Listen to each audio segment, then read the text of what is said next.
The next market crash is coming. Not if, but when. And while most investors will panic and sell at the worst possible time, I'll be doing the exact opposite. I've been compiling funds into an opportunity fund. Right now, it's earning about 5% interest, just waiting for the market to drop. By the end of this video, you'll see my exact plan for turning a crash into the biggest wealth building opportunity of the decade. I've invested through the 2020 COVID crash, the 2022 bear market, and every correction in between. Today, I'm sharing the complete plan I've put together from investing throughout those times. I'm going to talk about how I used pound cost averaging to stay invested in the market, why I'm holding an opportunity fund which is earning 5% interest, and the exact checklist I'll follow when the next crash hits. If you want to turn fear into profit, hit the subscribe button now. Market crashes aren't rare disasters. They're regular features of investing. Since 1950, the S&P 500 has experienced a 20% crash roughly every 6 to 7 years. We've had the dot-com crash in 2000, the financial crisis in 2008, the COVID crash in 2020, and a bear market in 2022. According to data from Yardeni Research, compiled in 2024, there have been 27 corrections of 10% or more since 1950. That's one every 2.7 years on average. If you're investing for 30 years, you'll likely see 10 to 15 of these. But this is what I find fascinating. Despite all of these crashes, the S&P 500 has delivered an average annual return of about 10% over the past 50 years. Because markets tend to recover. The 2020 crash recovered in 6 months. The 2008 crash took about 4 years, but they all recovered. What we don't know is when the next crash will happen. A study by CXO Advisory tracked 6,000 market predictions by 68 experts over 15 years and found they were right just 47% of the time.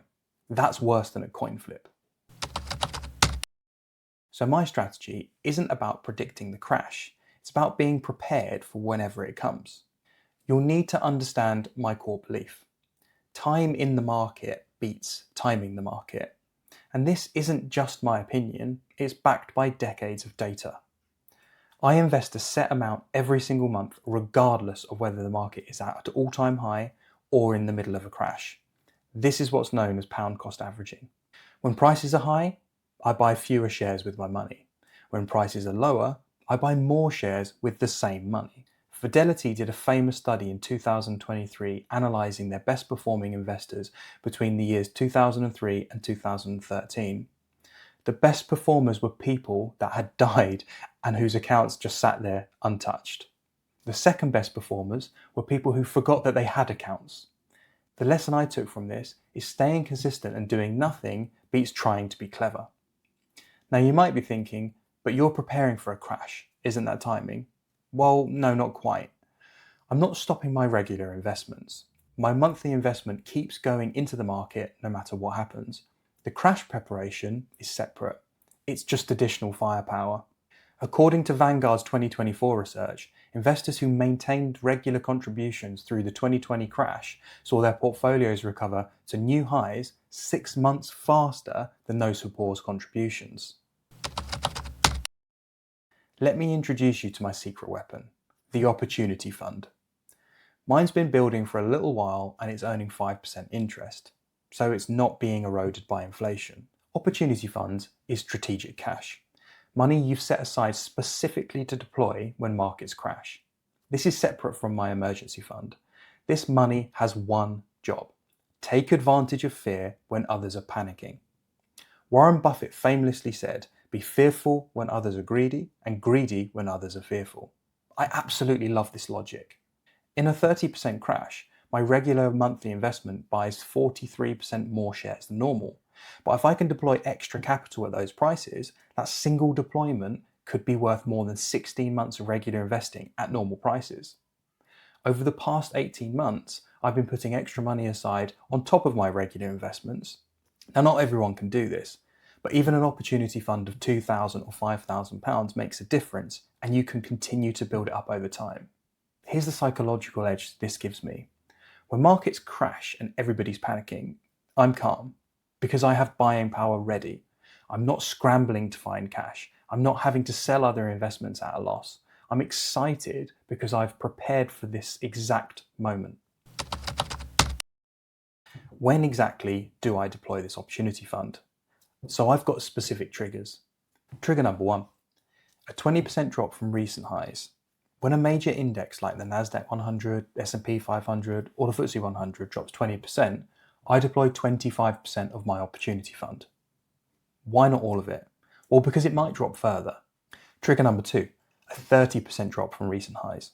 When we hit 30% down, I deploy another 50% of my remaining fund.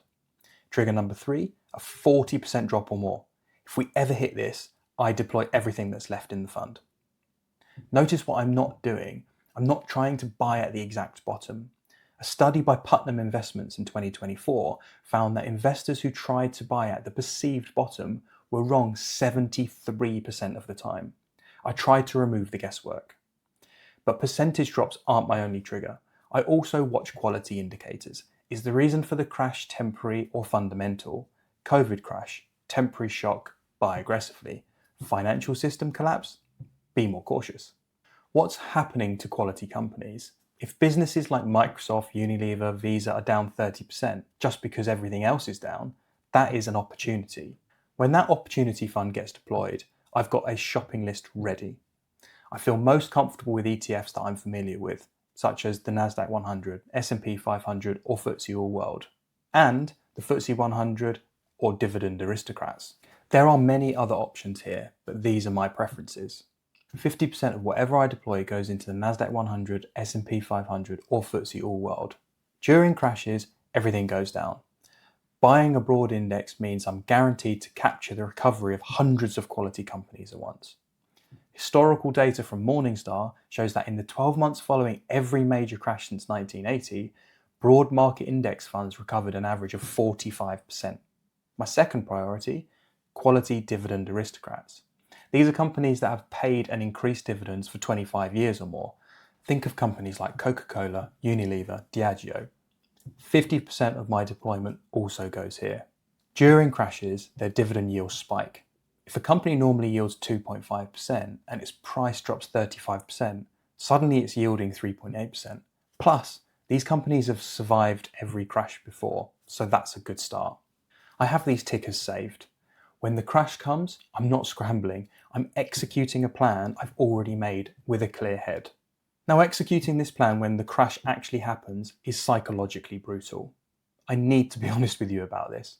In March 2020, when markets were dropping 10% in a single day, every fibre of my being was screaming, wait, it's going to get worse. The news was apocalyptic, my portfolio was down 28%, and I had to force myself to buy more. I invested during that crash, and it felt awful. For 2 weeks after I bought, markets kept dropping. I was convinced I'd made a huge mistake, but I'd made a plan beforehand and I stuck to it. But what I've noticed over time with investing is that these fearful feelings never go away, but that's also a good thing. This natural instinct is your gut telling you exactly what you need to do. Be greedy when others are fearful.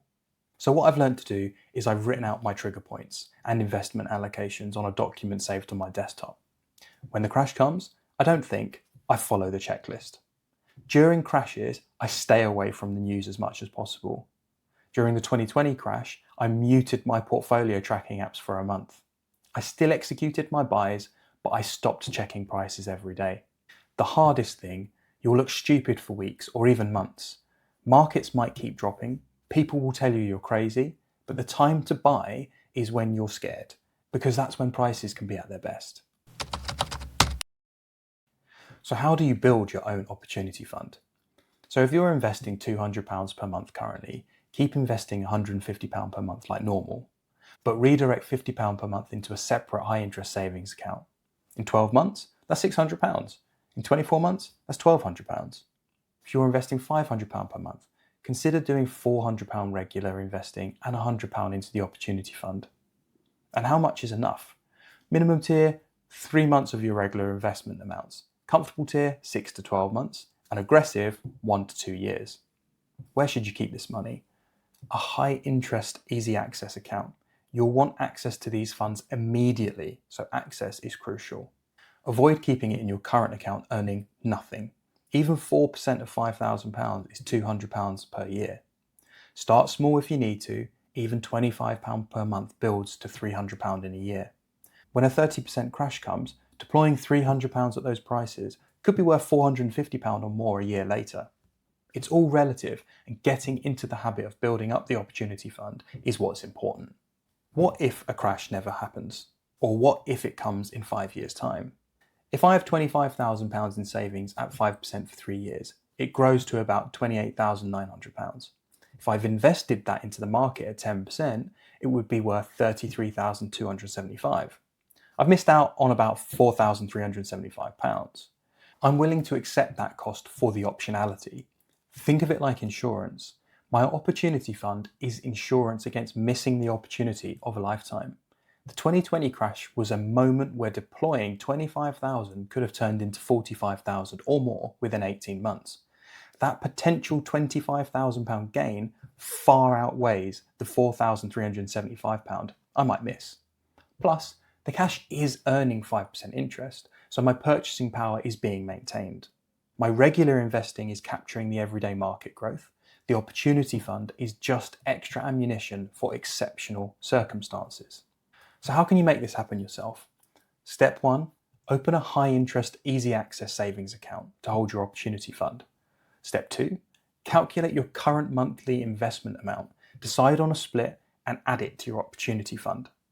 Step 3, set up 2 automatic payments on payday, one to your investment account and one to your savings account. Step 4, create your trigger document. Write down your triggers and your deployment protocols. Be specific with the amounts and the percentages and the ticker symbols. Step 5, build your shopping list. Pick 2 to 3 investments you're happy with for when the time is right. That's it. 5 steps, all doable today. Most investors see a 30% market drop as a disaster, but here's the reframe. A 30% market drop is just assets going on sale. If your favourite companies drop their prices by 30% tomorrow, you'd be excited to buy more. The crash isn't a disaster. The disaster is being unprepared for it. If markets keep going up, you're capturing that growth. If markets crash, you've got ammunition ready. You win either way. The wealthy don't panic during crashes. They profit from them.